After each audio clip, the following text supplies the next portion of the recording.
नमस्कार, देश न्यूज में आपका स्वागत है और मैं हूं आपके साथ स्नेहा और आप देख रहे हैं हमारा खास कार्यक्रम खोट पे चोट।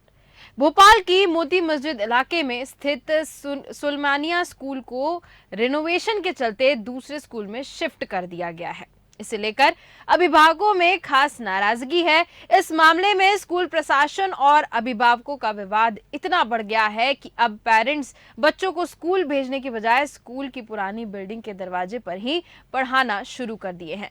पेरेंट्स का आरोप है कि रिनोवेशन करने वाली कंपनी की लेबर को ठहराने के लिए जगह देने के चलते शिक्षा विभाग ने बच्चों को एक्सीडेंटल जोन में स्थित स्कूल में शिफ्ट कर दिया है। इसकी शिकायत चुनाव आयुक्त और मानव अधिकार आयोग को भी की गई है, लेकिन यहां पर कोई सुनवाई नहीं की जा रही है। बता दें कि सुलेमानिया स्कूल नवाबी दौर की बनी हुई बिल्डिंग में से है और 14 सितंबर को रिनोवेशन करने वाली कंपनी की लेबर्स को स्कूल मैनेजमेंट ने बच्चों की क्लास में सोने की परमिशन दी थी और जिसका विरोध किया गया है। फिर 18 सितंबर को स्कूल ने बिना कुछ बताए आदेश जारी कर स्कूल को हमीदिया गर्ल्स स्कूल में शिफ्ट कर दिया है। अभिभावक ने बताया है कि फतेहगढ़ स्थित जिस स्कूल में शिफ्ट किया गया है वाहन तेजी से चलते हैं। सुलेमानिया स्कूल में नर्सरी से 8वीं तक के बच्चे पढ़ते हैं। इसमें अधिकतम बच्चे मजदूरी पेशा वाले लोगों के हैं। छोटे बच्चों का सड़क हादसा हो सकता है क्योंकि एक्सीडेंटल जोन है, इसलिए वह बच्चों को स्कूल तक नहीं भेज पा रहे हैं। वहीं पक्के भाग में अभी भी क्लास लग सकती है, लेकिन क्लास लगाई नहीं जा रही है। मगर ठेकेदारों के मजदूरों को सिर्फ सोने की जगह देने के कारण ऐसा किया जा रहा है, यह सोचने वाली बात है। रिनोवेशन शुरू होने के 5 दिन बच्चों को पक्के वाले भाग में क्लास चलाई गई थी। चलिए सुनते हैं क्या कुछ कहना है बच्चों का और उनके पेरेंट्स का। मेरा नाम गजनफर अली खान है। मेरा बच्चा यहाँ दूसरी कक्षा में अध्ययनरत है। इस स्कूल को एकदम एक इमरजेंसी एक ऑर्डर निकाल के 20 सत्र के अंदर हमीदिया गर्ल्स स्कूल में, जो कि एक एक्सीडेंटल जोन है सदर मंजिल के पास, वहाँ शिफ्ट करने का आदेश दिया गया है, जो बिल्कुल नियम में विरुद्ध है, किसी भी सरकारी प्रक्रिया के खिलाफ है और बच्चों की 20 सत्र में पढ़ाई डिस्टर्ब हो रही है। हम बच्चों को यहाँ बैठ के उनकी पढ़ाई कराते हैं और बच्चों के लिए यहाँ पे टेंट लगा के कुर्सियों का सब चीज़ों का इंतजाम किया हुआ है। क्या नाम है आपका? अलीना, क्लास 5 कक्षा 5वीं में पढ़ते हैं। नहीं आना चाहती मैं स्कूल में क्योंकि वहाँ पर स्कूल बहुत दूर है और हमारी पढ़ाई इतनी सालों तक तो हो नहीं रही और 6 नवंबर में हमारे पेपर भी हैं बोर्ड के 5th क्लास के। और है ना क्या कहते हैं, वो स्कूल इसलिए नहीं जाना चाहते क्योंकि हमारे साथ इतने छोटे छोटे बच्चे भी हैं और है ना क्या कहते हैं, वो स्कूल में उधर है ना गाड़ियाँ बहुत चलती हैं और है ना क्या कहते हैं, तो इसलिए हम वहाँ नहीं जा सकते। मेरा नाम शाइस्ता और मेरे साथ मेरी छोटी बहन है, इसलिए मैं वहाँ पर नहीं जाऊँगी और वहाँ पर बहुत रोड भी चलता है और वो स्कूल दूर भी है। यहाँ पर हम लोग आसानी से आते हैं और आसानी से चले भी जाते हैं। हमारा नाम इल्मा है, क्लास 5th क्लास है। वो स्कूल हमको बहुत दूर पड़ता है, ये स्कूल घर के पास में और उधर रोड भी चलता है। इस स्कूल में छोटे छोटे बच्चे भी हैं। और इस पर चर्चा के लिए हमारे साथ स्टूडियो में मौजूद हैं विनोद तिवारी जी। विनोद तिवारी जी, ये मामला भोपाल का है, सुलेमानिया स्कूल है, इस स्कूल को शिफ्ट कर दिया गया है, बच्चों की पढ़ाई प्रभावित हो रही है, क्या पूरा मामला है, विस्तार से बताइएगा। देखिए, इसने मैं आपको बताऊं, ये जो सुलेमानिया स्कूल है ये मोती मस्जिद क्षेत्र में आता है और लगभग 150 साल पुराना है। आज देश न्यूज की टीम वहाँ गई थी, हमने उनके अभिभावकों से बात करे, बच्चों से बात करी। सबसे बड़ी बच्चों की समस्या ये है कि जहाँ ये स्कूल शिफ्ट किया गया है तो वो जो एक रोड क्रॉस करना पड़ता है, क्योंकि अभी तक क्या है, सुलेमानिया स्कूल जो है रोड के इस तरफ है, लेकिन अब जो नया स्कूल जिसमें शिफ्ट किया है वो रोड के उस तरफ है। और चूंकि बच्चों को उस तरफ जाने में काफी खतरा है, बहुत छोटे छोटे बच्चे हैं, क्योंकि वो रोड बेहद ज्यादा चलता है। वो फतेहगढ़ से लेकर हमीदिया का रोड जो दिन भर रात भर 24 घंटे ट्रैफिक वहां जाम रहता है। ऐसे में बच्चों का कहना है हम स्कूल नहीं जा सकते, क्यों? क्योंकि हमको दुर्घटना का डर है। अब सवाल उठता है कि अगर बच्चे वहां नहीं जा रहे हैं तो प्रशासन ध्यान क्यों नहीं दे रहा? दरअसल प्रशासन ने एक नया निर्णय लिया है कि इस स्कूल को रिनोवेशन करना है। सरकार ने इस स्कूल के आधे भाग को रिनोवेशन भी कर दिया है और उसमें कुछ समय तक क्लासें भी लगी। लेकिन अब प्रशासन की नई नीति आ गई, उसके अंतर्गत ये है कि सब जो नया निर्माण किया गया उसमें ठेकेदार जो है उसकी लेबर रहेगी, क्योंकि स्कूल आधा बना है, आधे में रिनोवेशन का काम चल रहा है। अब सवाल उठता है कि आप ठेकेदार की जो लेबर है उसको रहने की जगह दे रहे हो और बच्चों को पढ़ने के लिए सड़क के उस पार भेज रहे हो, तो कहीं ना कहीं अभिभावक विरोध कर रहे हैं। और उनका कहना यह है कि ये जो ठेकेदार के ये लेबर है इसको आप रोड के उस तरफ शिफ्ट कर दिए और बच्चों को इसी स्कूल में पढ़ने दीजिए, क्योंकि आधा भाग इसका पक्का बना हुआ है। लेकिन प्रशासन सुनने को तैयार नहीं है। अब वहाँ के रहवासी और जो बच्चों के माता पिता हैं उन्हें मानव अधिकार आयोग में इसकी शिकायत की है, जिला शिक्षा अधिकारी से शिकायत की है, लेकिन अभी तक कोई संज्ञान नहीं लिया गया।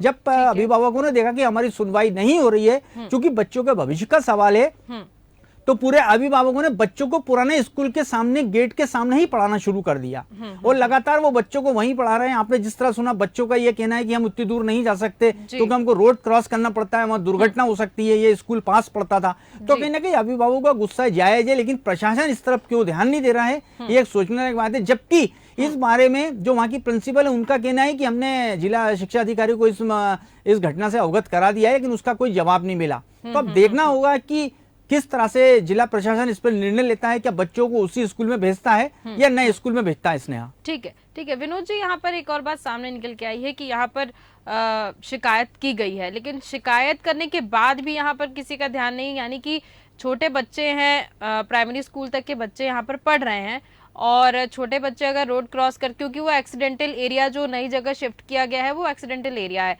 तो क्या वहां पर जाने को लेकर कुछ ऐसी सुविधा नहीं उपलब्ध कराई जा रही है क्या कि बच्चे अगर वहां जाएं तो सुविधा उपलब्ध करा दें, ताकि बच्चे अगर पैदल जा रहे हों तो वहां पर उनको एक्सीडेंट की कोई संभावना ना हो।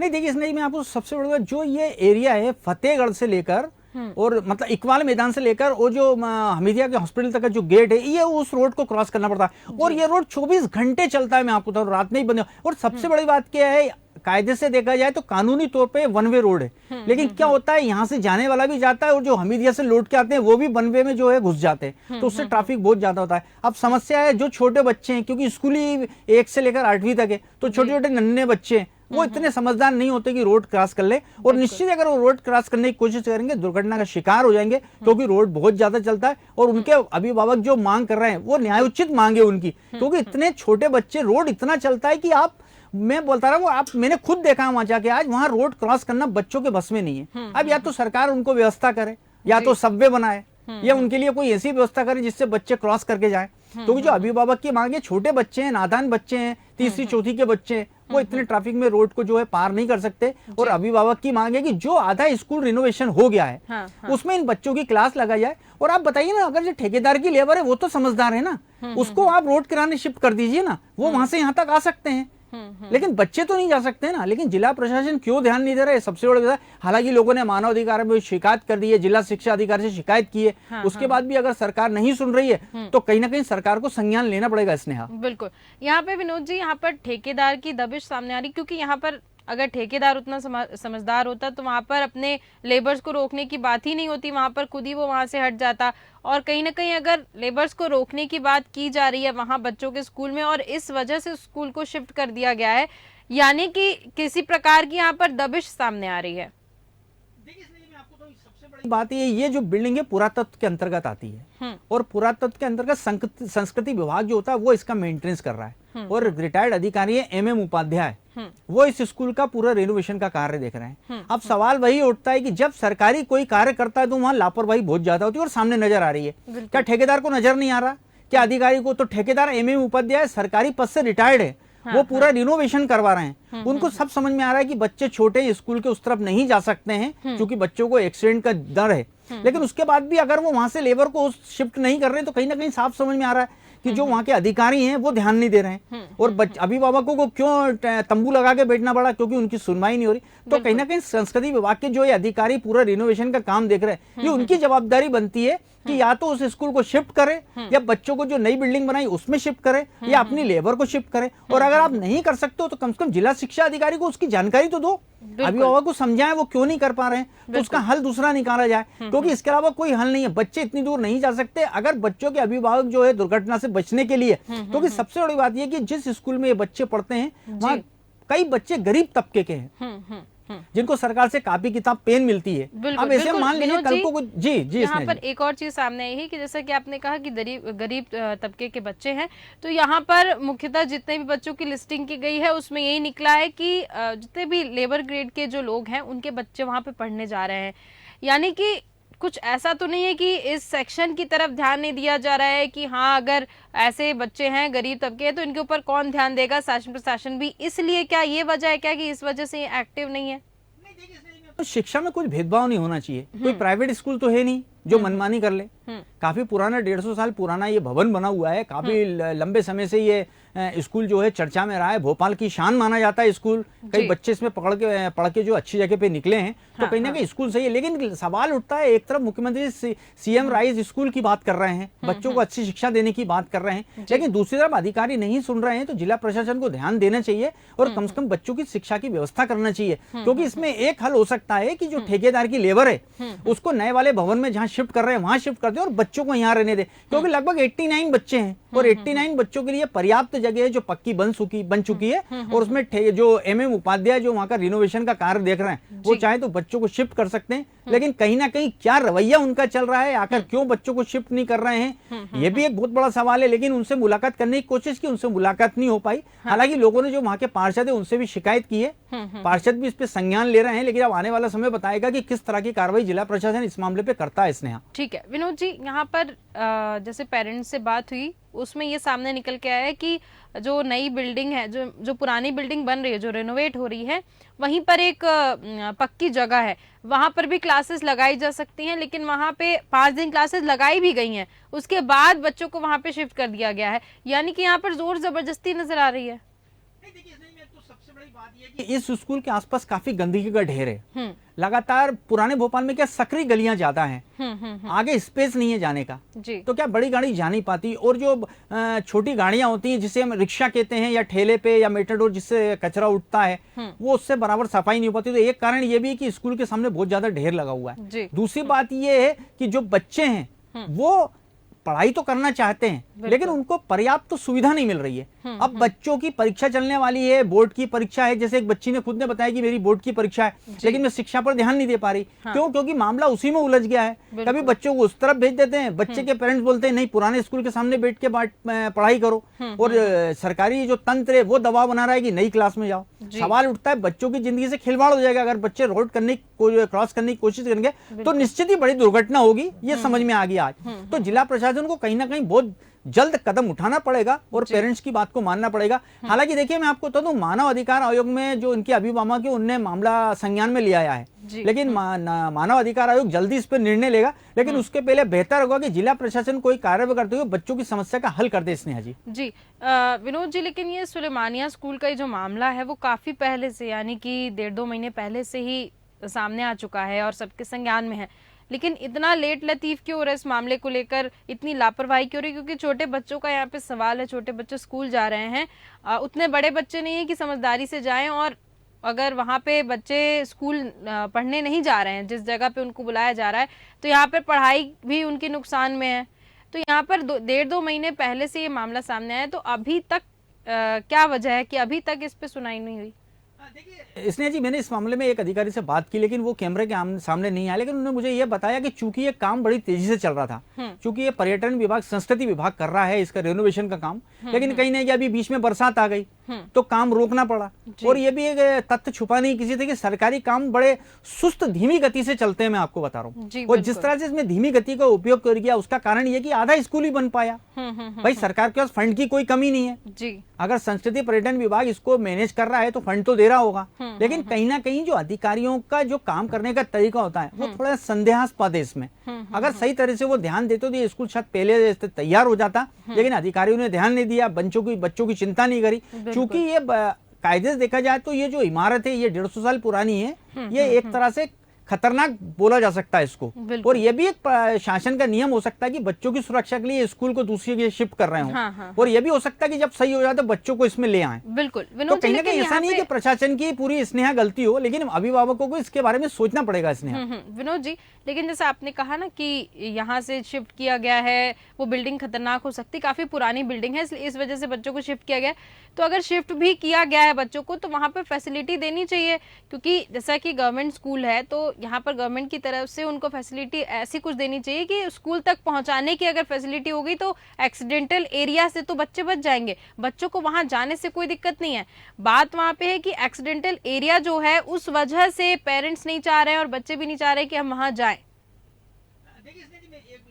एक काम हो सकता है, देखिए क्या होगा, देखिए वो 1 वे रोड कहलाता है। अगर इकबाल मैदान से हम पूरे हमीदिया रोड तक की बात करें जहां ये स्कूल बना हुआ है, फायर ब्रिगेड का जो पुराना ऑफिस था उसके सामने ये बिल्डिंग नई बनी है जिसमें इन बच्चों को शिफ्ट किया जा रहा है। लेकिन सबसे बड़ी बात है कि इस रोड का वन वे में उपयोग किया जा सकता है। लेकिन अगर सरकार चाहती कि बच्चे स्कूल सुरक्षित जाएं तो सबसे पहले जो वन वे है उसको टू वे से रोकना पड़ेगा। लोग बाग क्या करते हैं, जो हमीदिया की तरफ से इकबाल मैदान आना चाहते हैं तो वहीं से गाड़ी डाल देते हैं। इस वजह से क्या होता है, एक तो रोड छोड़ा है वो, क्योंकि नगर निगम का सदर मंजिल का गेट बना हुआ है, गेट के सामने बहुत ज्यादा ट्रैफिक होता है। दूसरा ये है कि अगर हम जाते समय बात करेंगे राइट रोड पे बेहद ज्यादा अतिक्रमण है, अवैध रूप से ठेले खड़े हुए हैं, तो नगर निगम वहां कार्रवाई नहीं करता, इस कारण से रोड जाम होता है। और रोड जाम होता है तो इतना ज्यादा हो जाता है कि बच्चे क्रॉस नहीं कर सकते, क्योंकि डबल ट्रैफिक हो गया। जहां वन वे की बात कर रहे हैं वहां टू वे हो गया, इधर से आने वाले भी आ रहे हैं, इधर से जाने वाले भी जा रहे हैं। दूसरी तरफ मैं आपको बता रहा हूं अवैध रूप से जो ठेले वाले उनने कब्जा करके रखा है, तो कहीं ना कहीं जिला प्रशासन को सबसे पहले इसको वन वे करना पड़ेगा। दूसरा, जो अवैध रूप से ठेले और गाड़ियां खड़ी हैं उनको हटाना पड़ेगा।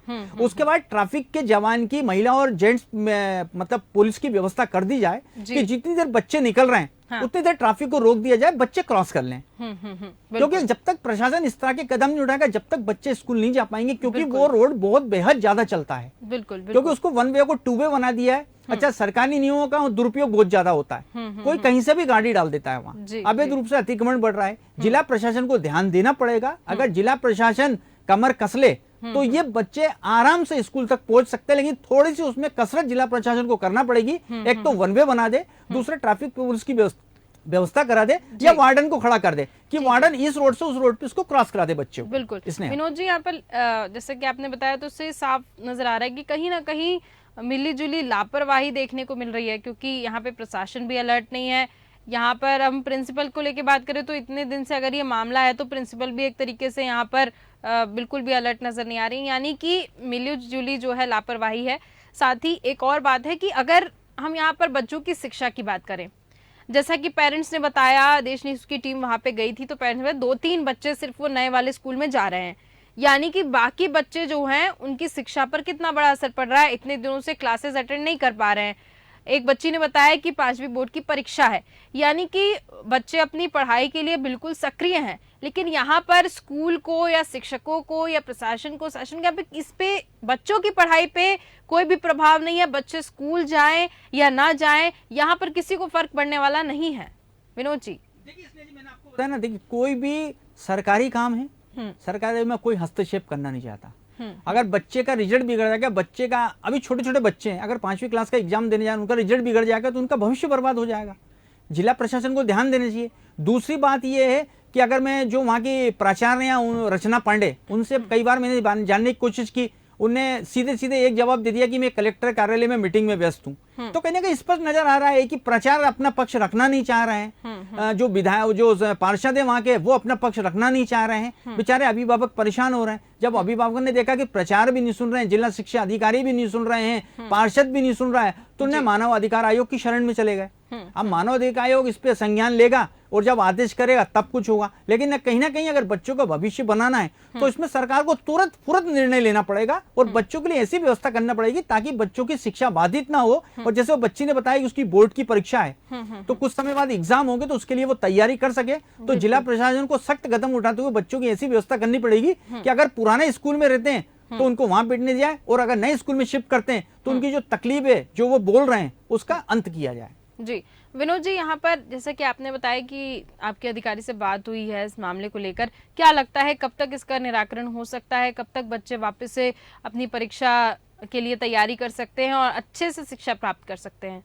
देखिए, जो अधिकारी है वो कैमरे के सामने तो नहीं आ रहा था, लेकिन उसने मुझे दूसरे तरीके से बताया कि देखिए उसमें क्या होता है, ये एक अधिकारी की गलती नहीं है, इसमें पूरा जितना भी पूरा ये एक सिस्टम बना हुआ है, ये पूरा मतलब दोषी है। मैं आपको बताऊं, अगर मान लीजिए अधिकारी है, वो कहता मुझको समय पे पैसे नहीं मिलते, लेबर कहती हमको पेमेंट नहीं मिलता जी, अधिकारी बोलते हैं हमने सैंक्शन के लिए भेज दिया है। बच्चों के जो अभिभावक हैं वो परेशान हो रहे हैं। क्यों? क्योंकि अगर मान लीजिए कोई गरीब बच्चा है, भगवान न करे एक्सीडेंट हो गया, दुर्घटनाग्रस्त हो गया, तो उसका इलाज क्या कराएंगे? क्योंकि सब गरीब घर के बच्चे हैं। तो कहीं ना कहीं सिस्टम को सुधारने के लिए पहले से एक रूपरेखा बना लेनी थी। और अगर बच्चों का लगता है आपको कि स्कूल में काम नहीं चल पा रहा है, रेनोवेशन का काम चल रहा है, तो कम से कम मैंने आपको पहले भी हल बताया। इसका हल ये था कि आप लेवेदार जो लेबर है उसको आप नई जगह में शिफ्ट कर दीजिए, और जो बच्चे पढ़ने वाले हैं उनको छोटे छोटे बच्चों को यहाँ पढ़ा लीजिए। लेकिन कहीं ना कहीं इस पर नजर आ रहा है कि जिला प्रशासन ध्यान नहीं दे रहा है। जो जिम्मेदार अधिकारी है वो बोलने से बच रहे हैं। अब प्राचार्य मैडम को देख लीजिए, वो इस मामले में बोलने से बच रही हैं। जब भी उनको फोन कर रहा हूं, मैं कलेक्टर के साथ मीटिंग में हूं,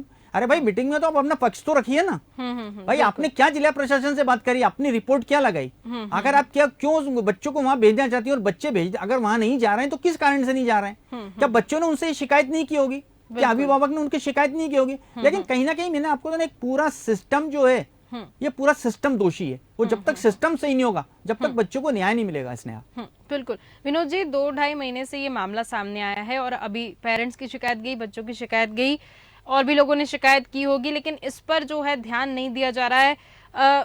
मैं जानना चाहती हूँ इस पे क्या मुख्य वजह हो सकती है, क्योंकि छोटे बच्चों का इसमें मामला है, आखिर इस पे निराकरण क्यों नहीं किया जा रहा है? और भी सरकारी स्कूल में है उसमें शिफ्ट कर दिया जाए बच्चों को, अगर वो एक्सीडेंटल जोन है तो वहां से हटा के कहीं और शिफ्ट कर दिया जाए। सिर्फ वहीं एक गर्ल्स स्कूल जो हमीदिया का है वहीं एक ऑप्शन नहीं, और भी ऑप्शन है, तो हम और भी ऑप्शन को यहाँ पर ले सकते हैं, लेकिन इस पर एक्शन बिल्कुल नहीं लिया जा रहा है, सक्रिय नहीं है यहाँ पे लोग। दो पहलू आ गए। अगर हम सरकारी नियम की बात करें तो सरकार अपनी सफाई में ये कह देगी सब पुरानी जर्जर बिल्डिंग होगी, बच्चों का भविष्य खतरे में है और हम बच्चों को जब तक रिनोवेशन का काम चल रहा है दूसरी जगह भेज रहे हैं जी। ये तो गई गवर्नमेंट की दलील, सरकारी दलील हो गई। लेकिन अगर बच्चों की तरफ दलील लिया तो आपने जो आधा स्कूल पक्का करवा लिया है, आप वहां बच्चों को पढ़ने भेज दीजिए। अब रही तीसरी ठेकेदार की तरफ बात, तो भाई ठेकेदार की जो लेबर है वो तो रोड के उस तरफ जा सकते हैं ना। तो आप जहां बच्चों को शिफ्ट करने की बात बोल रहे हो, जहां आपकी लेबर रह के इस काम कर रही है, आप उनको वहां भेज दीजिए और बच्चों को पढ़ने के लिए वो जगह दे दीजिए। हाँ, वो बात अलग है, अगर आपका काम चल रहा है, काम चलते बच्चों की परीक्षा पढ़ाई बाधित होती है, तो आप इस तरह का संज्ञान में तो लाइए सरकार के। बिल्कुल। अगर आपको अपनी बात तो रखना पड़ेगी, तो इसका हल यही है कि या तो बच्चों को आप वहीं पढ़ने दीजिए और लेबर को वहां शिफ्ट कर दीजिए, और अगर आप वहां नहीं शिफ्ट कर सकते हैं तो बच्चों की जो एक कहना है कि हम रोड कैसे क्रॉस करेंगे, तो उसकी व्यवस्था सरकार कर ले। और कुछ नहीं है, कोई बड़ा इसमें मुद्दा नहीं है। मैं आपको बताऊं, जिला प्रशासन जिस दिन सक्रिय हो गया, जिस दिन जिला शिक्षा अधिकारी ने ठान ली, उस दिन ये मामला इतना बड़ा नहीं है। लेकिन क्या है, अधिकारी दिलचस्पी नहीं ले रहे हैं। कोई बड़ी चीज, 2 वार्डन को रख दें जो रोड क्रॉस करा दे कि बच्चे उस तरफ चलाएंगे, उस तरफ से इस तरफ आ जाएंगे, बच्चों की पढ़ाई हो जाएगी। लेकिन जिला प्रशासन को आगे आना पड़ेगा। यानी कि कुल मिलाकर यहाँ पर लापरवाही नजर आ रही है। बहुत बहुत धन्यवाद विनोद तिवारी जी हमारे साथ जुड़ने के लिए और इस पर चर्चा करने के लिए। इतनी विस्तृत चर्चा हुई इस बारे में, लेकिन यहाँ पर एक बात सामने निकल के आई है कि यहाँ पर लापरवाही जो है वो मिली भगत है लोगों की, क्योंकि यहाँ पर ना जो स्कूल के प्रिंसिपल हैं वो इस चीज़ को लेकर सक्रिय हैं, ना ही यहाँ पर जो शिकायत की गई है, जिनसे शिकायत की गई है वो इस मामले पर ध्यान नहीं दे रहे हैं, बिल्कुल भी ध्यान नहीं दे रहे हैं। भोपाल की मोती मस्जिद इलाके में स्थित सुलेमानिया स्कूल को रेनोवेशन के चलते दूसरे स्कूल में शिफ्ट कर दिया गया है। इसको लेकर अभिभावकों में खास नाराजगी है। अब ये देखना होगा कि लगातार शिकायत के बाद भी यहाँ के किस तरीके से इसका निराकरण किया जाता है, क्योंकि ये छोटे बच्चों का मामला है, छोटे बच्चे स्कूल जा रहे हैं, साथ ही यहाँ पे परीक्षा और पढ़ाई का भी मामला है, बच्चे स्कूल ही नहीं जा पा रहे हैं।